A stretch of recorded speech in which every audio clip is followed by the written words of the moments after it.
ಸೂತ್ರ ಕೃತೋ ಒಂದೇ ಮರುಳಾರಾಧ್ಯಂ ಜಗದ್ಗುರು. ಪಂಚಪೀಠಗಳಲ್ಲಿ ಒಂದಾದ ಶ್ರೀಮದ್ ಉಜ್ಜಯಿನಿ ಸದ್ಧರ್ಮ ಸಿಂಹಾಸನ ಮಹಾಸಂಸ್ಥಾನ ಪೀಠಕ್ಕೆ ಯುಗ ಯುಗಗಳ ಇತಿಹಾಸ ಉಂಟು. ಅದರ ಮೂಲಾಚಾರ್ಯರಾದ ಜಗದ್ಗುರು ದಾರುಕಾಚಾರ್ಯ ಜಯಂತಿ ನಿಮಿತ್ತ ಮಾಡಿಕೊಂಡು ಕ್ಷೇತ್ರನಾಥ ಜಗದ್ಗುರು ಮರುಳಸಿದ್ದೇಶ್ವರ ಸ್ವಾಮಿಯ ಮಹಾರಥೋತ್ಸವ ನಡೆಯುವಂಥದ್ದು. ಈ ವರ್ಷ ವೈಶಾಖ ಶುದ್ಧ ಪಂಚಮಿ ಅಂದರೆ ದಿನಾಂಕ ಏಪ್ರಿಲ್ 21ನೇ ತಾರೀಕು 2026ನೇ ಇಸ್ವಿ ಮಂಗಳವಾರ ದಿನ ಸಂಜೆ 5 ಗಂಟೆಗೆ ಮರುಳಸಿದ್ದೇಶ್ವರ ಮಹಾಸ್ವಾಮಿಯ ಮಹಾರಥೋತ್ಸವ ನಡೆಯುವಂಥದ್ದು. ಈ ಮಹಾರಥೋತ್ಸವಕ್ಕೆ ಈ ವರ್ಷದ ಮುಖ್ಯ ಅತಿಥಿಗಳಾಗಿ ಮಾಜಿ ಮುಖ್ಯಮಂತ್ರಿಗಳು, ಕೇಂದ್ರ ಸರ್ಕಾರದ ಭಾರಿ ಮತ್ತು ಮಧ್ಯಮ ಕೈಗಾರಿಕೆಯ ಸಚಿವರಾಗಿರತಕ್ಕಂಥ ಸನ್ಮಾನ್ಯ ಶ್ರೀ ಎಚ್ ಡಿ ಕುಮಾರಸ್ವಾಮಿ ಅವರು ರಥೋತ್ಸವಕ್ಕೆ ಚಾಲನೆಯನ್ನು ನೀಡತಕ್ಕಂಥದ್ದು. ನಮ್ಮ ಕ್ಷೇತ್ರದ ಶಾಸಕರಾದಂಥ ಎನ್ ಟಿ ಶ್ರೀನಿವಾಸ್ ಅವರು ಆ ಒಂದು ಅತಿಥಿ ಸ್ಥಾನವನ್ನು ಅಲಂಕರಿಸುವಂಥದ್ದು. ಈ ಕ್ಷೇತ್ರದ ಸಂಸದರಾಗಿರ್ತಕ್ಕಂಥ ತುಕಾರಾಮ್ ಅವರು ಕೂಡ ಆ ಕಾರ್ಯಕ್ರಮದಲ್ಲಿ ಭಾಗವಹಿಸುವಂಥದ್ದು.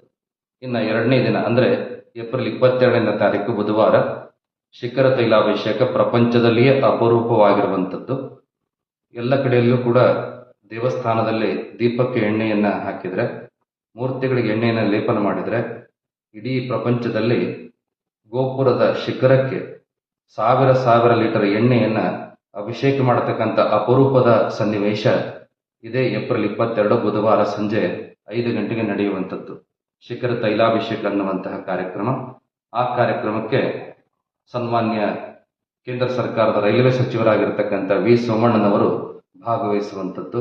ಅದರ ಜೊತೆಗೆ ಅನೇಕ ಅತಿಥಿ ಗಣ್ಯರು, ವಿಶೇಷವಾಗಿ ಕರ್ನಾಟಕ ಸರ್ಕಾರದ ಉಪಮುಖ್ಯಮಂತ್ರಿಗಳಾಗಿರ್ತಕ್ಕಂತಹ ಡಿ ಕೆ ಶಿವಕುಮಾರ್ ಅವರು, ಶರಣಪ್ರಕಾಶ್ ಪಾಟೀಲ್ ಅವರು, ಎಸ್ ಎಸ್ ಮಲ್ಲಿಕಾರ್ಜುನ್ ಅವರು, ಹೀಗೆ ಅನೇಕ ಜನರು ಆ ಒಂದು ಕಾರ್ಯಕ್ರಮದಲ್ಲಿ ಭಾಗವಹಿಸುವಂತಹ ನಿರೀಕ್ಷೆ ಇರುವಂಥದ್ದು.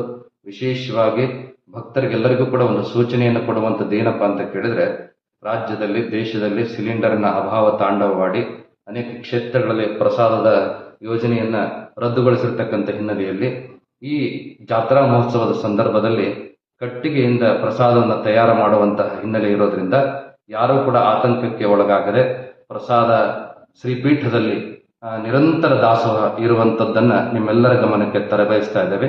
10 ದಿನಗಳ ಈ ಜಾತ್ರಾ ಮಹೋತ್ಸವದಲ್ಲಿ ತಾವೆಲ್ಲರೂ ಕೂಡ ಭಾಗಿಯಾಗಿ ಕ್ಷೇತ್ರನಾಥ ಮರುಳಸಿದ್ದೇಶ್ವರ ಮಹಾಸ್ವಾಮಿಯ ಕೃಪಾಶೀರ್ವಾದಕ್ಕೆ ಪಾತ್ರರಾಗಬೇಕು ಅನ್ನುವಂತಹ ಸೂಚನೆಯನ್ನ ನೀಡೋದಕ್ಕೆ ಬಯಸ್ತೇವೆ.